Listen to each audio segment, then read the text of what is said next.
Donc, entre ces deux pouvoirs, traditionnels et publics,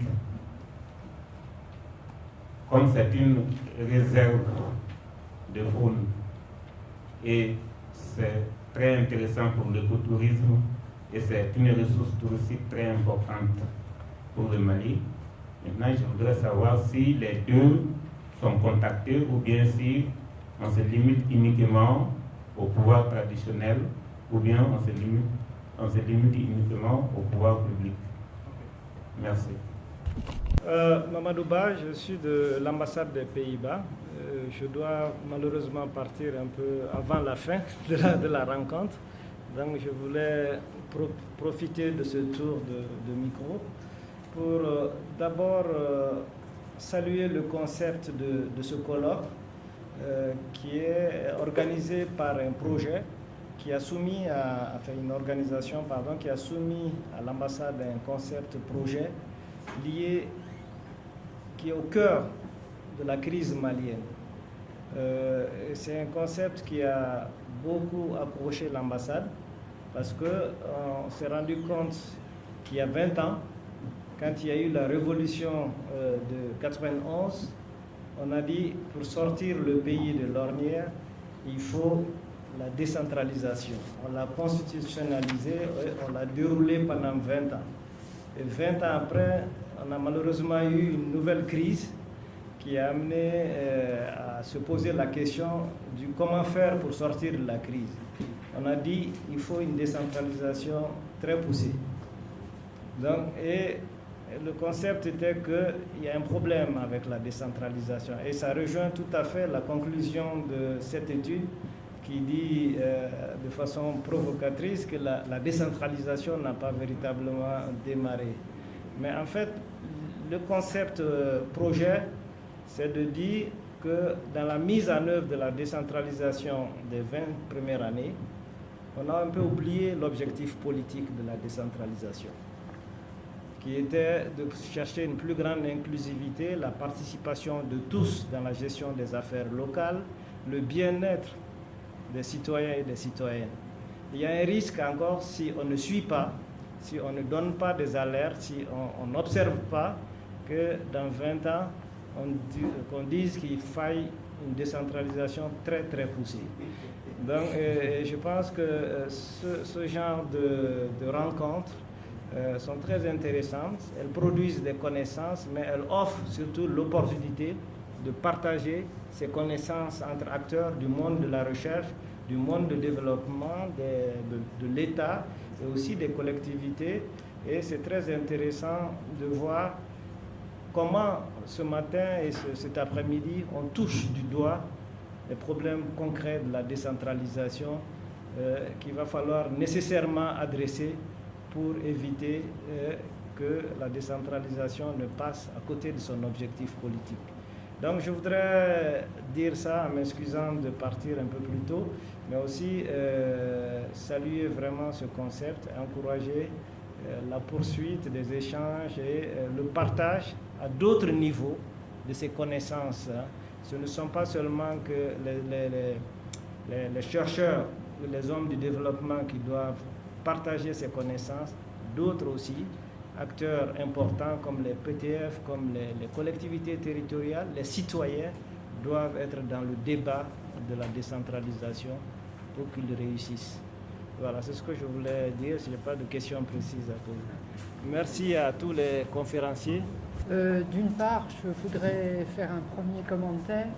Je suis heureuse qu'on parle de pouvoir public et pas de collectivité territoriale. Il me semble qu'il y a un enjeu politique fort derrière ce choix.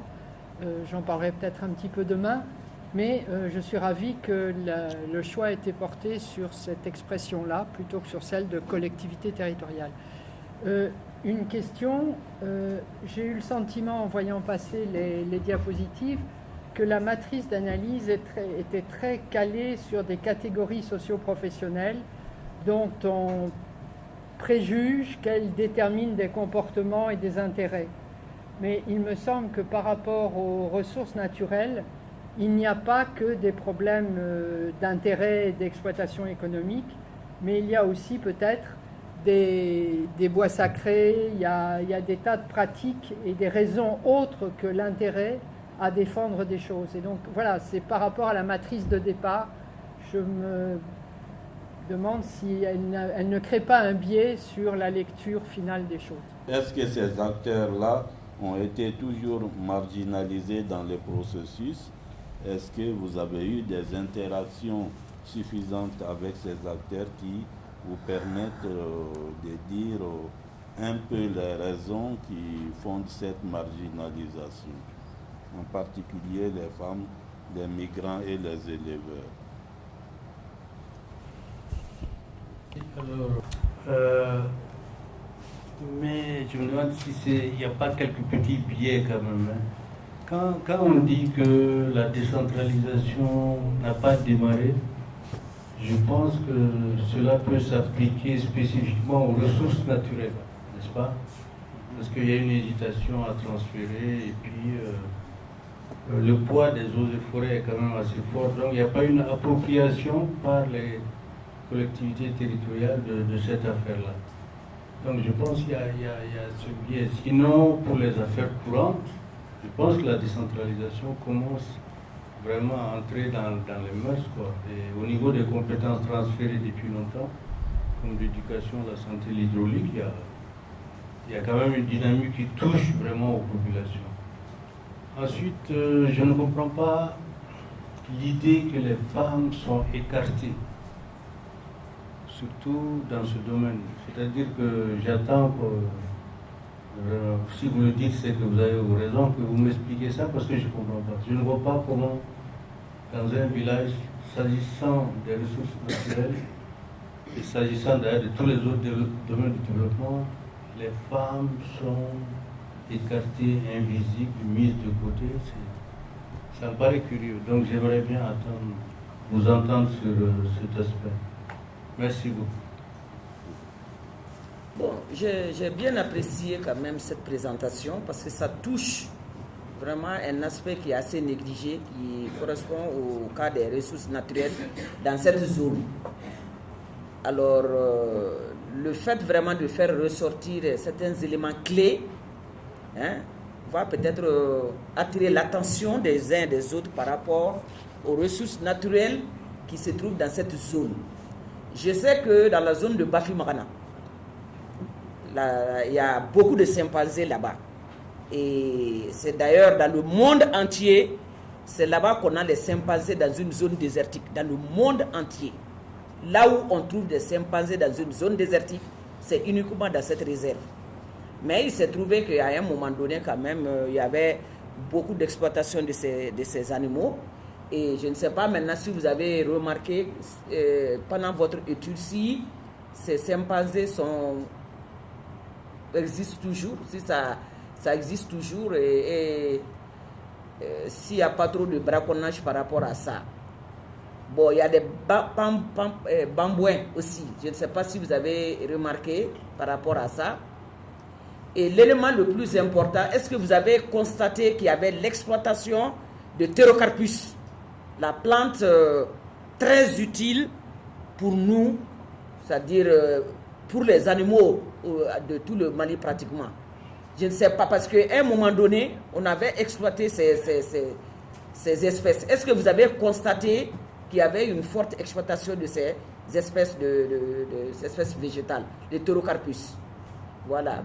Et quand vous dites qu'il n'y a pas d'agriculture et d'élevage, pas d'agriculture et de forêt, je crois quelque part, vous avez dit dans votre document, est-ce que vous pouvez un peu élaborer par rapport à ça? Merci. Les propos de l'orateur par rapport aux aires protégées à Bafi. Voilà, ma question porte sur le lien qui existerait, je dis existerait, entre le bois sacré dont a parlé Madame tout à l'heure et le cas des femmes mises à l'écart, des femmes qui ne se sentiraient pas intéressées par la chose. Est-ce qu'il n'y aurait pas un lien entre les deux variables que je viens de souligner pour parler du biais qu'a évoqué M. Sow à l'instant? Merci beaucoup. vos remarques qui m'aident aussi à peut-être améliorer l'étude. Peut-être pas de... je prends la question, peut-être pas en séquence comme vous avez passé. Je commence par Martin. Les opportunités touristiques. D'abord, il y a très peu de tourisme aujourd'hui dans la zone.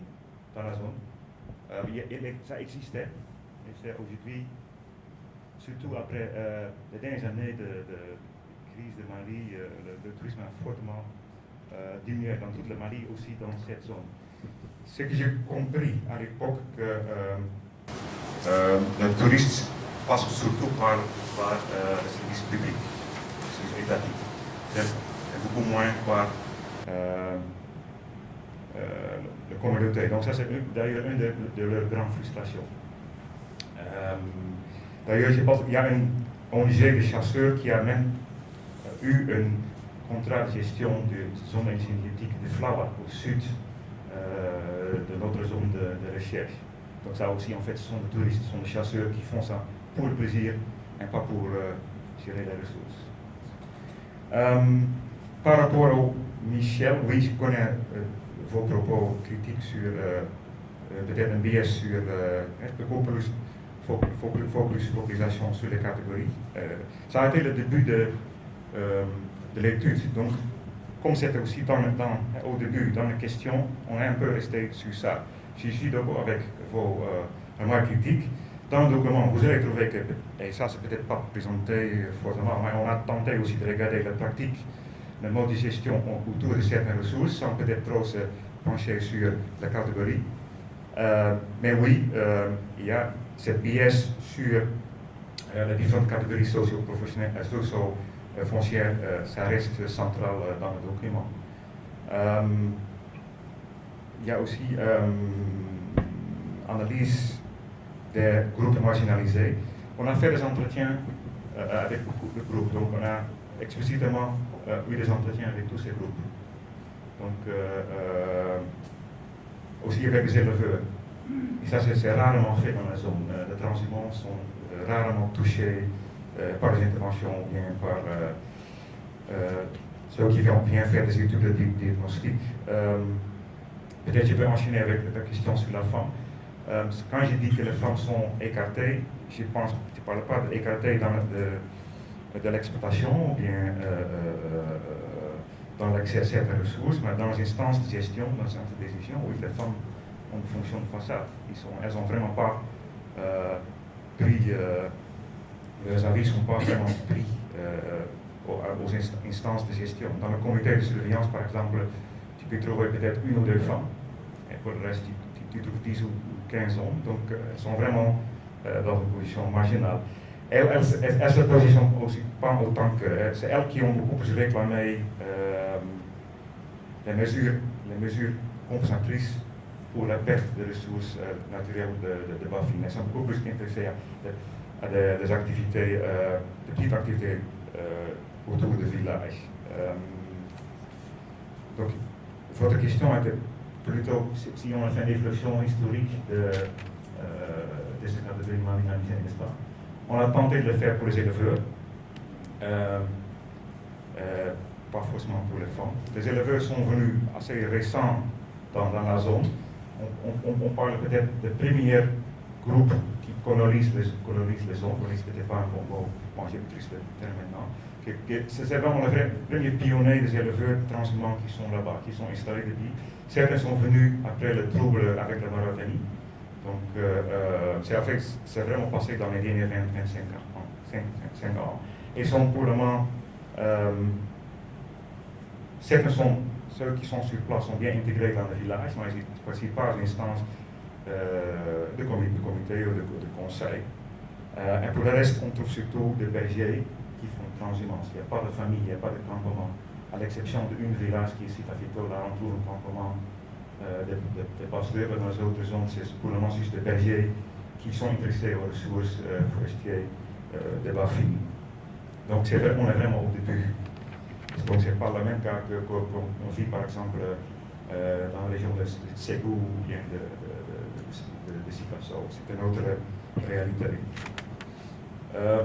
Moussa parlait de BS, oui. Si on tire une telle conclusion provocatrice, ce n'est pas pour tout le Mali, et c'est aussi pas pour tous les aspects de détention. Ça se limite aux gestions de ressources naturelles, évidemment. Et aussi, on peut juste tirer ces conclusions pour les deux communes. On ne peut pas le dire pour toutes les communes du Mali. Ça s'applique sur les deux communes de recherche. Finalement. Ok, par rapport aux espèces, on a vu les chimpanzés, mais ils sont. Donc, si vous vous demandez s'ils sont là, oui, on les a vus. Mais c'est les derniers groupes. Avant, il y avait beaucoup plus, mais il existe encore. Et c'est peut-être la colonie la plus au nord de l'Afrique. Je pense qu'on n'a pas une autre zone en Afrique où on trouve des chimpanzés qui sont si proches des zones sahéliennes. Donc c'est vraiment un cas unique des chimpanzés que le Mali et le Guinée-Conakry ont. Finalement, l'exploitation, je pense que toutes les espèces végétales sont fortement exploitées, donc aussi celui que vous avez nommé, le Théocarpus. Là, je n'ai pas bien compris les questions sur l'agriculture, donc peut-être il faut le répéter. En termes de lien entre le bois sacré et cas de femmes, on a trouvé d'abord, on a vu très peu de bois sacré pour la simple raison qu'à l'époque, il y avait les ressources forestières en abondance. Aujourd'hui, les villageois sont tenus à juste exploiter de 3 à 5 km autour de l'habitation. À l'époque, elles pouvaient aller partout, donc il n'y avait pas vraiment de bois sacré. Il y a un seul bois sacré qu'on a vu, ça c'est une zone de rognier qui est protégée. Ça se trouve dans la zone de Kondian. Mais ça, il n'y a pas un lien avec les femmes. C'est d'ailleurs la commune de Kondian qui a tenté de préserver et de classer cette zone de forêt de rognier. Aussi une zone très jolie d'ailleurs. Je pense que j'ai répondu à toutes questions, sauf une question sur l'agriculture que je n'ai pas bien compris. Vous voulez reprendre votre question? Madame, c'était fou. Ouais. On n'a pas bien compris votre question sur l'agriculture. Dans le document, il y a dit quelque part qu'il n'y a pas de. Dans le document, vous avez dit que dans l'agriculture et la foresterie. Peu de? Dans le document, oui. Au niveau de l'analyse 2, oui, vous avez dit qu'il y a peu d'agriculture dans l'agriculture et la foresterie.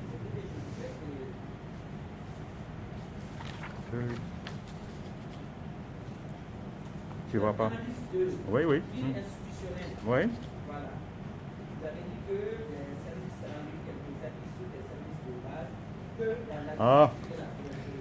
Je vous dis que, et ça confirme ce que Moussa vient de dire, que bien sûr il y a des acquis dans les services rendus au niveau de la productivité, mais il y a peu ou pas du tout de services, des investissements de communes dans l'agriculture ou dans la foresterie.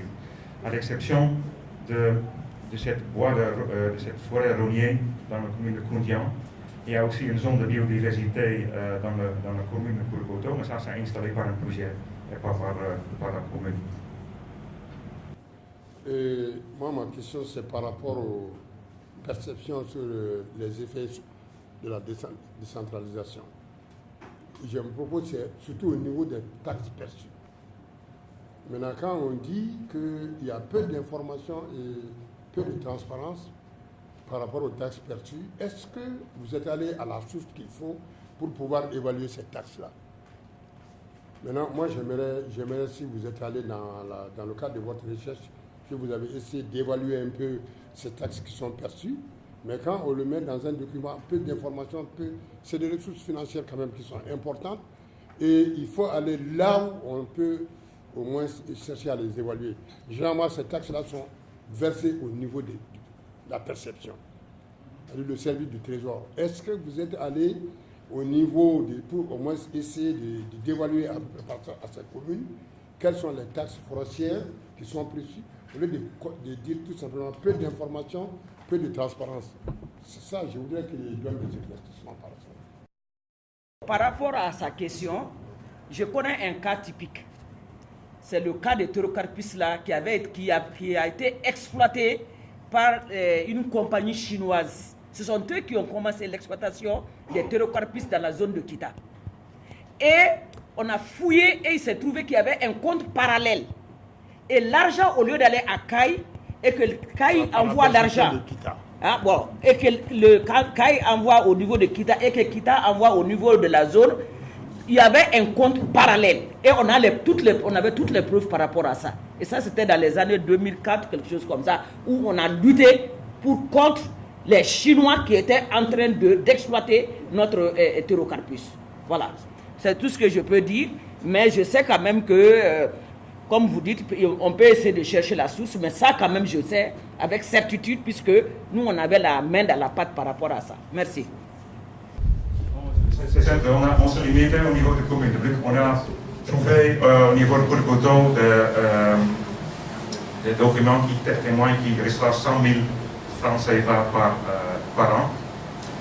Et pas plus que ça. Donc nous ne sommes pas allés au niveau de précepteur. Donc c'est ça la question de votre réponse. Voilà. Donc on a se limité au niveau des documents qu'on a trouvés au niveau de